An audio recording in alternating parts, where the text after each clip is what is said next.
સમાચાર મહેસાણાથી પ્રાપ્ત થઈ રહ્યા છે કે જ્યાં પોક્સોના આરોપીને 20 વર્ષની સજા કરવામાં આવી છે।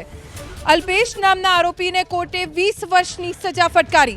સતલાસણા પાસે સગીરા ઉપર દુષ્કર્મ કેસમાં આરોપીને સજા આપવામાં આવી છે। ભોગ બનનારને 3 લાખ રૂપિયાનું વળતર ચૂકવવા માટે પણ કોર્ટે આદેશ કર્યો।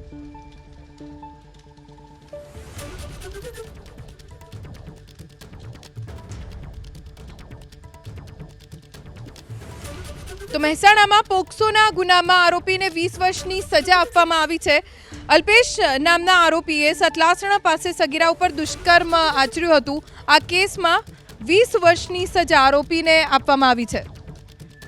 અલ્પેશ નામના આરોપીને કોર્ટે 20 વર્ષની સજા ફટકારી।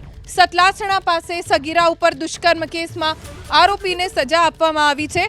ભોગ બનનારને 3 લાખ રૂપિયાનું વળતર ચૂકવવા માટે પણ કોર્ટે આદેશ કર્યો।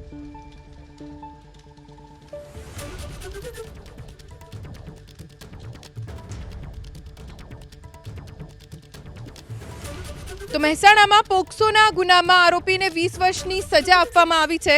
અલ્પેશ નામના આરોપીએ સતલાસણા પાસે સગીરા ઉપર દુષ્કર્મ આચર્યું હતું। આ કેસમાં 20 વર્ષની સજા આરોપીને આપવામાં આવી છે।